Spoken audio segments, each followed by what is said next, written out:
보시는 것처럼 팔씨름 대회에서 체격이 전혀 다른 두 사람이 대결합니다. 여러분은 누가 이길 것 같습니까? 예, 저도 오른쪽 같습니다. 영상으로 그러면은 그 결과를 한번 확인해 보겠습니다. 이번엔 두 남성의 팔씨름 현장입니다. 시작부터 너무 승패가 예측되는 거 아닌가요? 한 명은 거의 헐크가 따로 없고 그에 비해 한 명은 체격만 보면 기대가 되질 않습니다. 하지만 팔을 붙잡고 힘쓰기 시작하는데 생각보다 잘 버티네요. 아니, 오히려 헐크 쪽이 애를 먹는 것 같습니다. 놀랍게도 넘어가는 건 헐크. 모두의 예상을 깬 현장이었는데요. 알고 보니 우승을 차지한 이 남성. 이제 겨우 19살 소년이지만 러시아에서 유명한 팔씨름 챔피언이라고 하네요. 무게 100kg은 거뜬히 넘는 쇳덩이로 팔씨름 맞춤 근육 단련은 기본. 세계대회에도 참가해 꾸준히 수상 경력을 쌓아가는 실력자라는데요. 역시 뭐든 겉으로만 판단하는 건 금물. 길고 짧은 건 대봐야 아는 것 같습니다. 지금까지 생생지구촌이었습니다.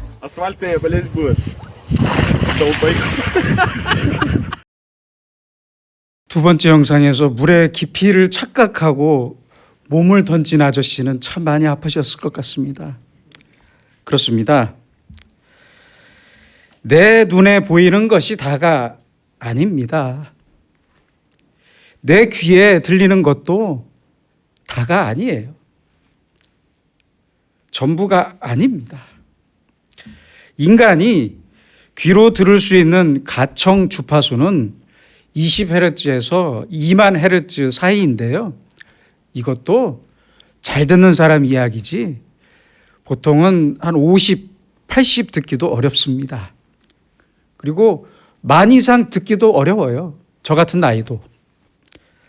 아무튼 인간은 개와 고양이보다 청력이 훨씬 많이 떨어지고 초저주파나 초음파 등 모든 주파수를 생각해봐도 아주 좁은 영역의 소리만 들을 수 있을 뿐이고 이마저도 나이가 들면 점점 더 못 듣게 됩니다. 인간이 볼 수 있는 빛도 그 폭이 상당히 좁습니다. 여러분들 상상 이상으로 좁아요. 빨주, 노초, 파남보 이렇게 무지개색으로 표현되는 가시광선 범위의 크기가 약 320 나노미터인데요. 그 크기가 얼마나냐면 인간의 가장 작은 세포인 적혈구 크기의 10분의 1이라고 합니다. 그리고 보통의 바이러스보다 몇 배 클 뿐이라고 합니다. 상당히 그 폭이 좁아요. 자, 그렇다면 제가 한 가지 질문을 드리겠습니다. 인간이 듣지 못한다고 소리가 없는 것입니까?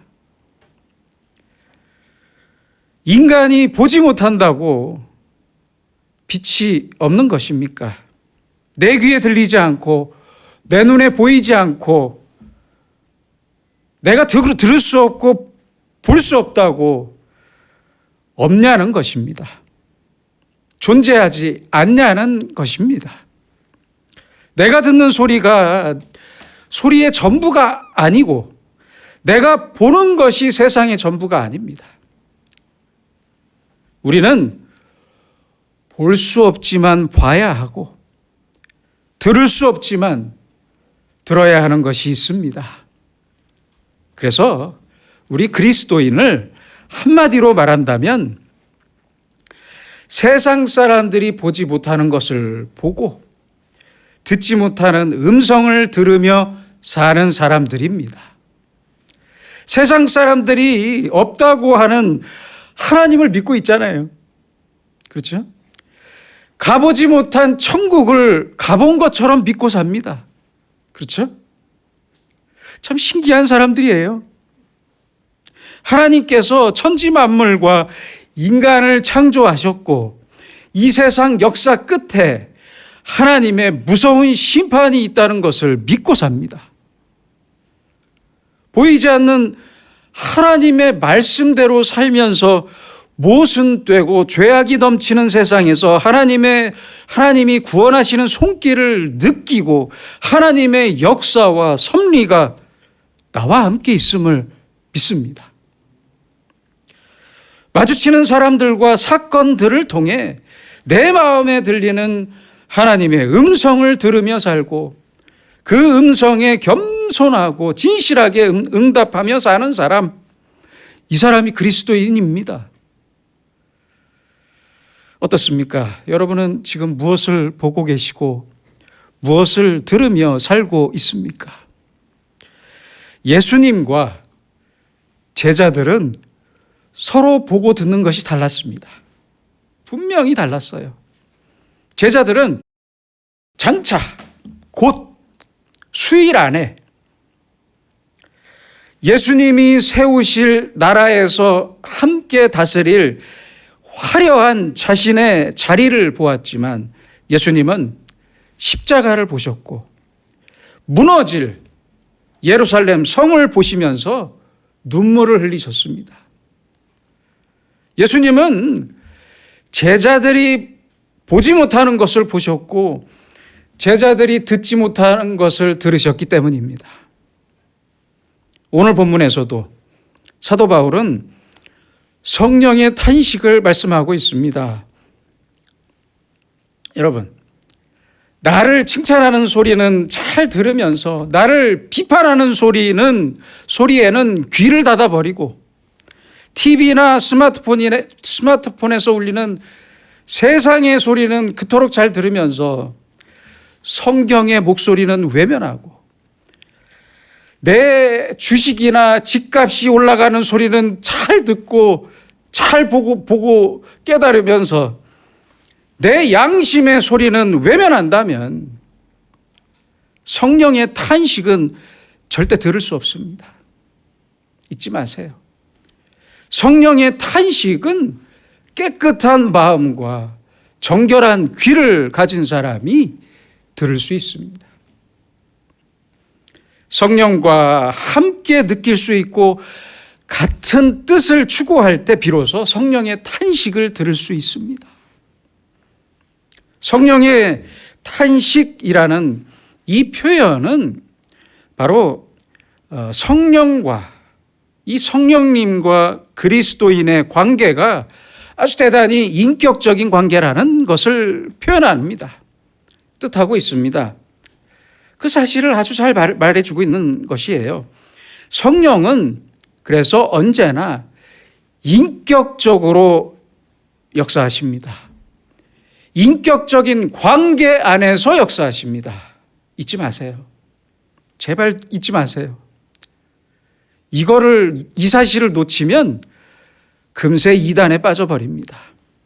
그래서 성령의 역사는 절대 마술적인 역사가 아니고 기계적인 역사도 아닙니다. 철저하게 인격적인 역사입니다. 때로는 아버지처럼, 때로는 나를 사랑하시는 어머니처럼 우리를 깊은 사랑으로 날마다 바라보시고 내 마음속에 조용히 말씀하시고 감동을 주시고 우리의 어리석음을 슬퍼하시고 탄식하십니다. 그런데 어리석은 사람은 이 소리를 절대 들을 수가 없어요. 어리석은 사람은 자기 몸이 아픈 것은 알아도 자기 마음이 아픈 것은 몰라요. 그래서 못 들어요. 배고픔은 알아도 내 영이 메말라가는 것은 모르고 있어요. 자신의 실패는 슬퍼하면서도 성령님께서 슬퍼하시는 것은 그 마음은 헤아리지 못합니다. 그게 어리석은 사람이에요. 그렇다면 성령은 언제 탄식하시는 것입니까? 첫째는 우리가 잘못된 소망으로 살 때 탄식하십니다. 24절입니다. 보이는 소망이 아니니 보는 것을 누가 바라리요? 보이는 소망이 무엇이겠습니까? 바로 우리의 욕심입니다. 욕심. 우리의 정욕입니다. 그리스도인의 소망은 주식이 오르거나 집값이 오르는 것에 있는 것이 아니라 보이지 않는 의와 양심과 진리와 선행에 있어야 합니다. 현재보다 미래를 소망하고 손에 잡히는 것이 아니라 내 마음과 내 영혼에 부딪히는 것을 소망하고 표면적인 것이 아닌 내면적인 것을 소망하고 소중히 여겨야 합니다. 사도 바울은 고린도 교회 교인들에게 말씀합니다. 우리 주 예수의 날에는 너희가 우리의 자랑이 되고 우리가 너희의 자랑이 되는 그것이라. 참 귀한 말씀입니다. 우리는 예수 그리스도의 날, 그날 우리 서로가 자랑이 되고 영광이 되는 그 마지막 날을 소망하면서 오늘을 살아야 합니다. 우리에게는 세상 사람들이 나에게 무슨 말을 하는지가 문제가 아니라 하나님 앞에서 내가 오늘을 어떤 모습으로 살고 있는지가 문제입니다.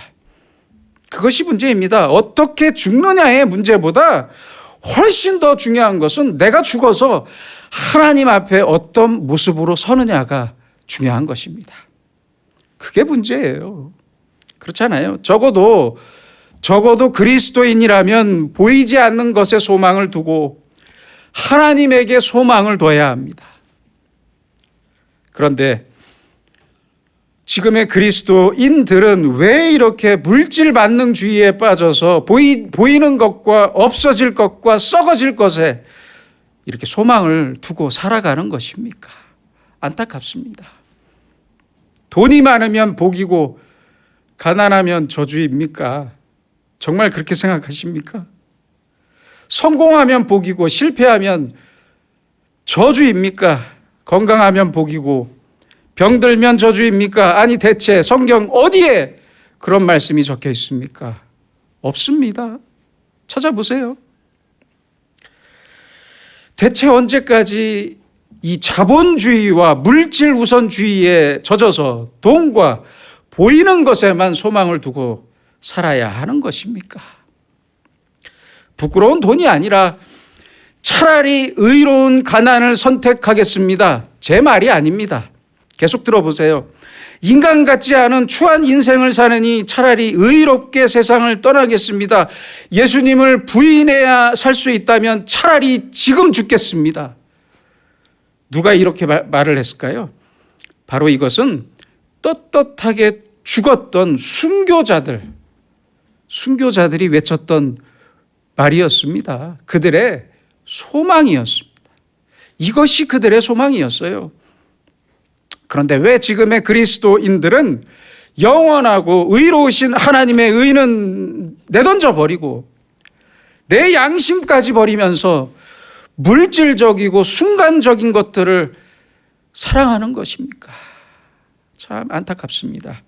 우리의 신앙이 단순히 순간과 눈에 보이는 물질과 이 세 속에 빠져서 벗어나지 못한다면 성령님께서는 그런 우리를 보면서 계속 탄식하실 수밖에 없습니다. 그렇잖아요. 둘째는 우리가 온전하게 인내하지 못할 때 탄식하십니다. 25절입니다. 만일 우리가 보지 못하는 것을 바라면 참음으로 기다릴지니라. 너무 귀한 말씀입니다. 여러분 생각해 보세요. 어찌 보면 우리의 신앙생활은 기다리는 생활입니다. 인내하는 생활입니다. 그것이 바로 우리의 신앙생활입니다. 잠깐의 기다림이 아니라 뭐 하루나 이틀, 한 달이나 두 달, 1년이나 2년 정도가 아니라 죽을 때까지 기다리는 오랜 기다림의 연속입니다.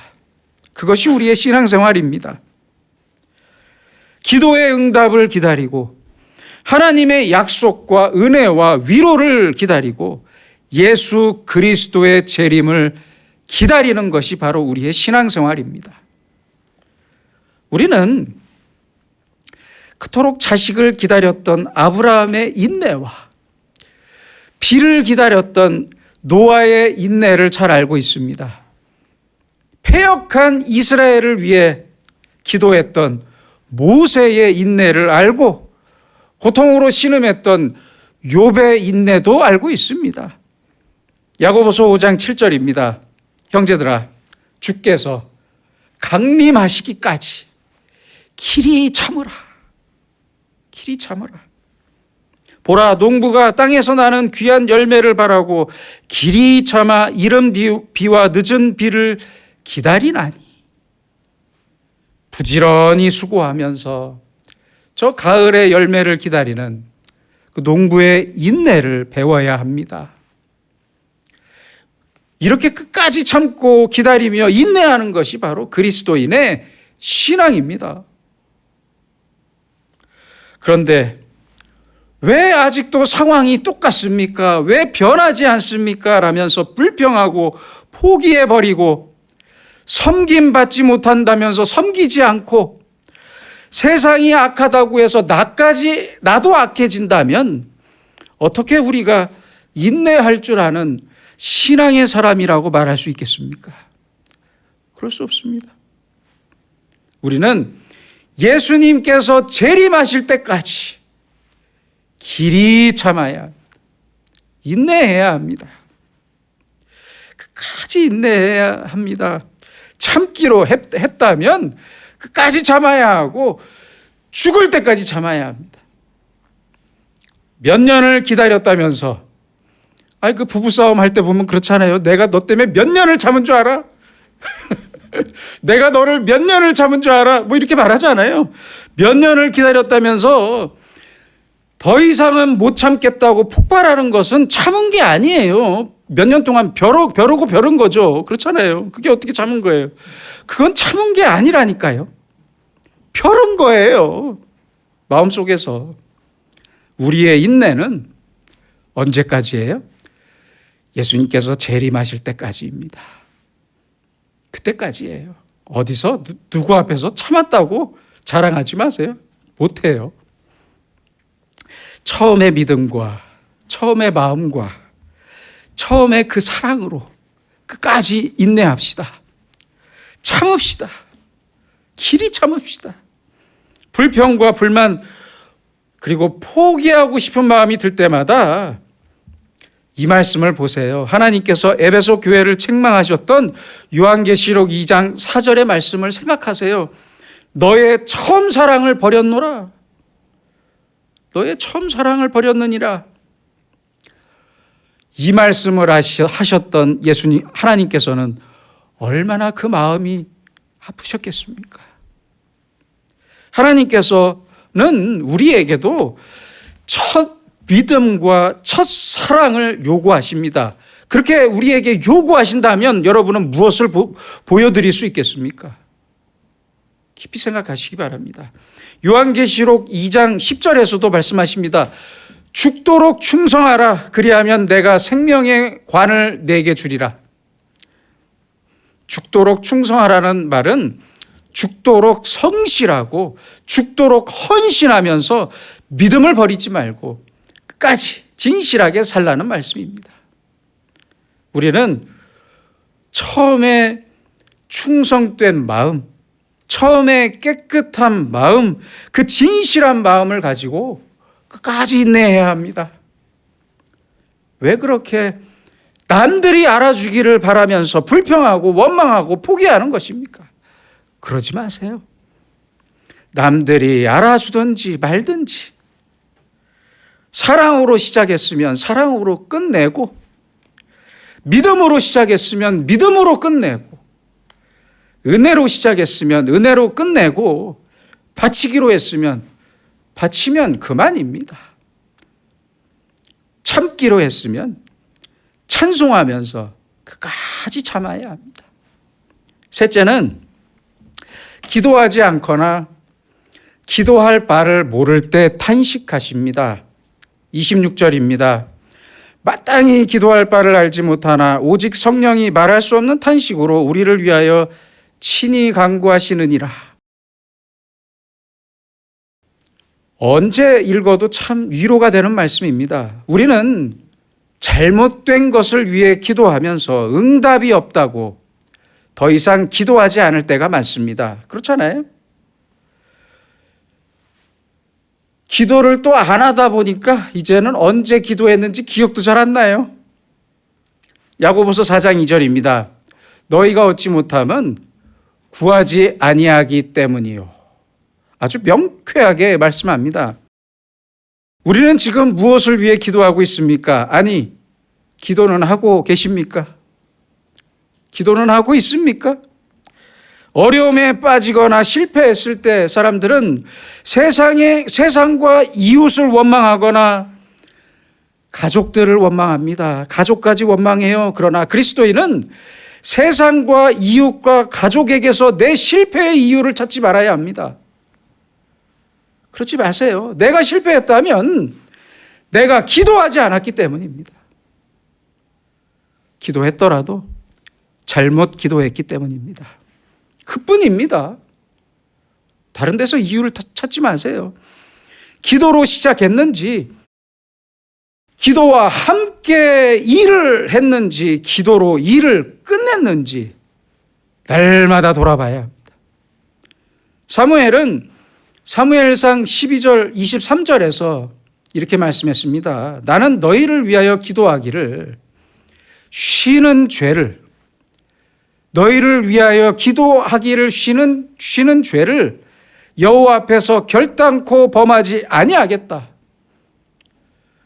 얼마나 귀한 이야기입니까? 그러므로 기도하지 않는 것 죄입니다. 큰 죄입니다.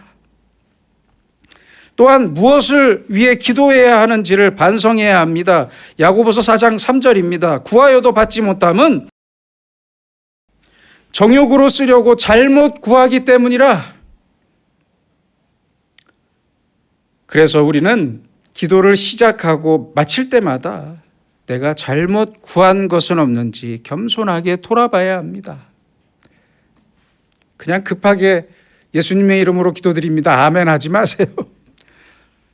내가 5분, 적게는 1분, 5분, 10분, 1시간 열심히 기도했던 것을 쭉 한번 반추해 보세요.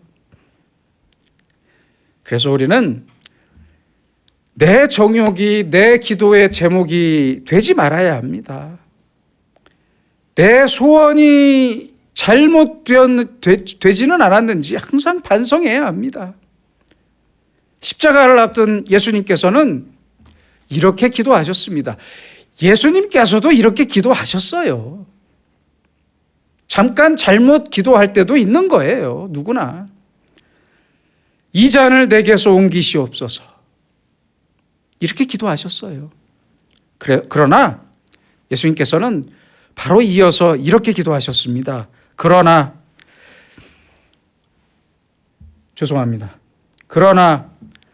나의 원대로 마시옵고 아버지의 원대로 하옵소서. 얼마나 귀한 기도입니까? 그리고 잡히실 때 베드로의 칼을 거두시면서 이렇게 말씀하셨습니다. 아버지께서 주신 잔을 내가 마시지 아니하겠느냐.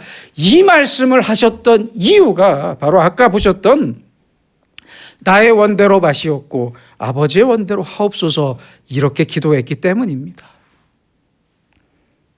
그리고 조용히 십자가를 지셨습니다. 여러분, 기도는 내 소원만 이루는 것이 아니라 하나님의 뜻을 강구하는 것입니다. 그것이 기도입니다. 1번부터 10번까지 1번 2번 3번 쭉 소원만 나열해 놓고 내가 원하는 것만 나열해 놓고 기도하면서 끝내는 기도는 대단히 유감스럽고 잘못된 기도입니다. 여러분, 한번 돌아보시기 바랍니다. 내 기도의 나침반은 지금 어느 곳을 향하고 있습니까? 그 끝이 나만을 향하고 있지는 않습니까? 교회와 하나님의 뜻은 전혀 생각하지 않고 이 나라와 이 사회와 이 내 기도가 필요한 사람들은 전혀 떠올리지 않으면서 내 정욕만을 위해 기도했다면 성령님은 지금 나의 욕심 때문에 깊이 탄식하고 계십니다. 여러분, 한번 생각해 봅시다. 어떤 부모가 가장 훌륭한 부모입니까? 어떤 부모가 제일 좋은 부모입니까? 두말할 것 없이 자녀를 위해서 눈물로써 기도하는 부모가 가장 훌륭한 부모입니다. 저는 그렇게 생각합니다. 오늘 본문 26절의 말씀처럼 성령님께서도 말할 수 없는 탄식으로 지금 나를 위해 기도하고 계십니다. 얼마나 고마운 일입니까? 얼마나 감사한 일입니까? 바로 나를 사랑하시는 우리의 부모와 같습니다. 그럼 이제 우리는 어떻게 해야 하겠습니까? 성령님의 마음을 어둡게 하거나 근심하게 하지 말고 그 은혜를 소멸하지 맙시다. 성령의 말씀을 듣고 그 역사하심에 겸손히 순종합시다. 걱정이 있어도 없어도 문제가 많아도 적어도 건강해도 병들어도 성공해도 실패해도 성령의 말할 수 없는 탄식을 들으며 겸손히 회개하면서 다시 처음의 믿음과 사랑과 충성과 진실을 다시 찾을 때 하나님께서는 지금까지의 모든 것을 합력하여 나에게 반드시 선을 이루어 주십니다. 잊지 마시기 바랍니다.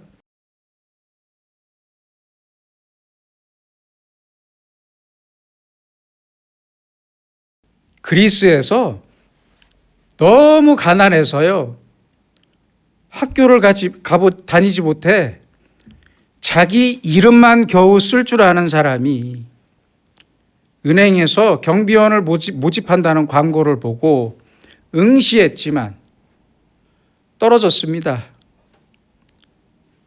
그는 이렇게 기도했습니다. 하나님, 저는 가난해서 글을 배우지 못해 경비원도 할 수 없습니다.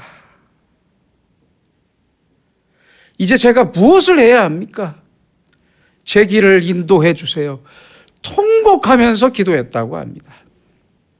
그러자 그의 마음에 미국으로 가라. 아주 오래전 이야기입니다. 미국으로 가라. 미국으로 가라. 이런 작은 음성이 들렸고요. 그는 뒤를 돌아보지 않고 미국으로 이민을 떠났습니다. 미국에 갔어요. 그는 미국에서 더 열심히 기도하고 더 열심히 일해서 큰 돈을 벌었고요. 뉴욕의 월스트리트, 월가에서 아주 유명한 사람이 되었습니다. 나중에 노인이 된 그의 생일에 참석한 어느 기자가 선생님, 이제 자서전 한 권 내시죠. 이렇게 말하자 그는 웃으면서 말했습니다. 나는 아직도 내 이름밖에 쓸 줄 모릅니다. 그러자 기자가 말합니다. 만약 선생님이 글을 알았더라면 더 큰 일을 하셨겠죠. 이렇게 말하자 그는 씩 웃으면서 말합니다. 만약 내가 글을 알았더라면 나는 지금도 은행의 수의로 일했을 것입니다. 참 느끼는 바가 많은 이야기 같습니다. 여러분, 이제 성령님을 향해 우리의 눈과 귀를 활짝 열읍시다. 나만을 위한, 나만이 보고 들어야 하는 성령님의 탄식을 날마다 보고 들읍시다.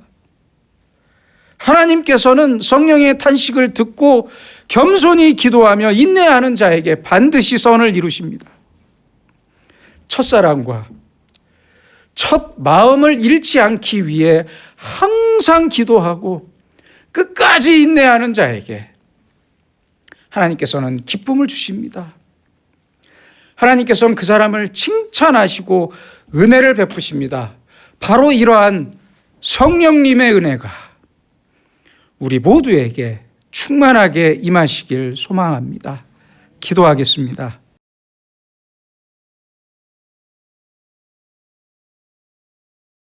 은혜로우신 아버지 하나님, 잘못된 소망과 욕심에 빠져 성령의 탄식을 듣지 못하고 기도하지 않고 인내하지 못해 성령의 은혜를 소멸했던 우리의 죄를 용서해 주시옵소서. 이제 다시 첫 마음과 첫 믿음, 처음의 충성과 진실을 찾게 하시고 언제 어디서나 성령의 탄식을 빠짐없이 들을 수 있도록 우리의 눈과 귀를 열어 주시옵소서. 그래서 날마다 성령의 말씀을 듣게 하시고 그 말씀에 겸손히 순종하고 인내하면서 모든 일을 합력하여 선을 이루시는 하나님의 은혜와 능력을 찬송하면서 기도로서 새로운 은혜의 날을 맞이하는 주님의 사람들이 되게 하여 주시옵소서. 예수님의 이름으로 기도드립니다. 아멘.